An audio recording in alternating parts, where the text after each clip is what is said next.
Welcome to Biology Made Easy. Today we are looking at this structure. It's called laryngotracheal chamber. It's a structure that makes toads croak.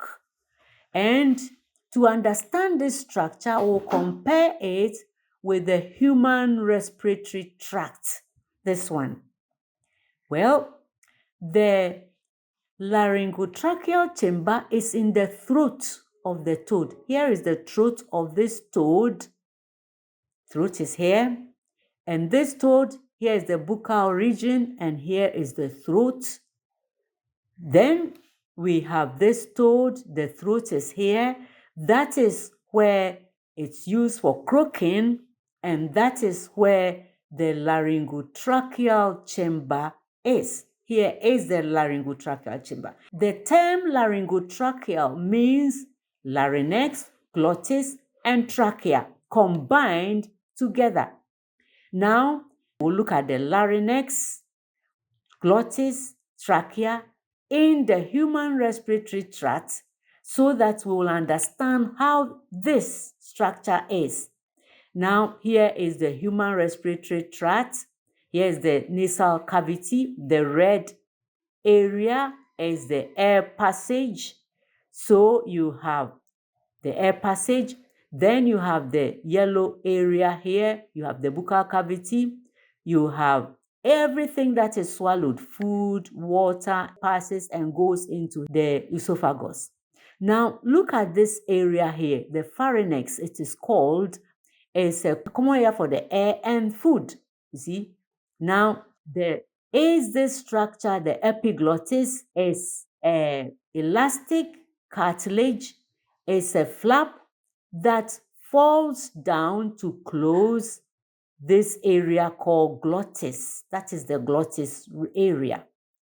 Now, the epiglottis will have to close the glottis during swallowing so that substances swallowed doesn't come into this area called the larynx.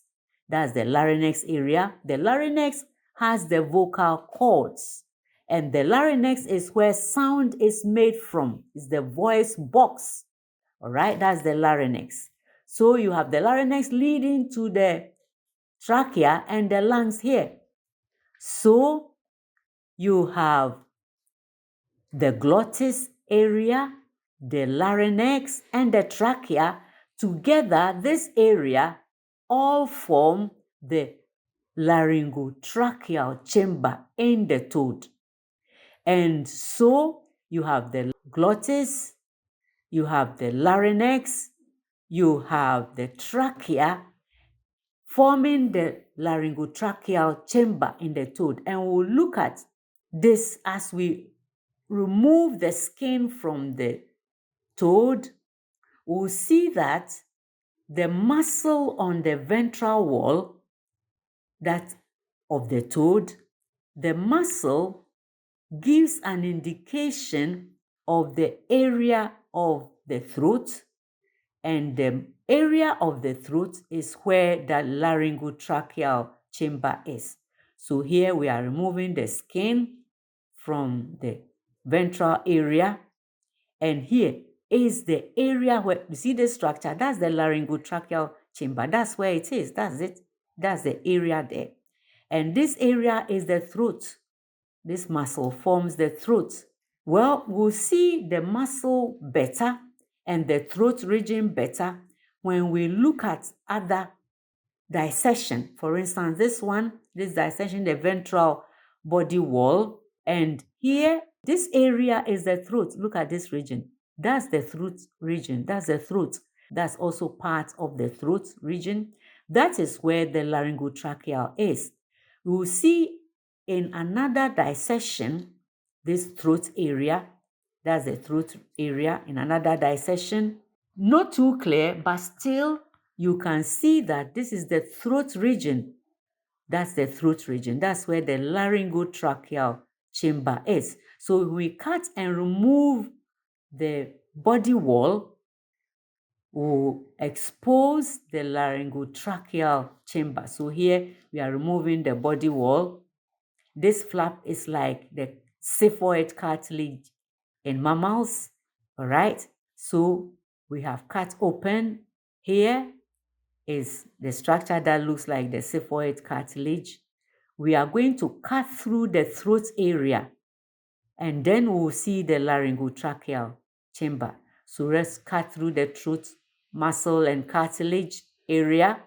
That's the cartilage and the muscle that covers the throat. That is it. Very thick cartilage and muscle. And you see, that is the laryngotracheal chamber. That's it there. That's it. Yes. You see the laryngotracheal chamber.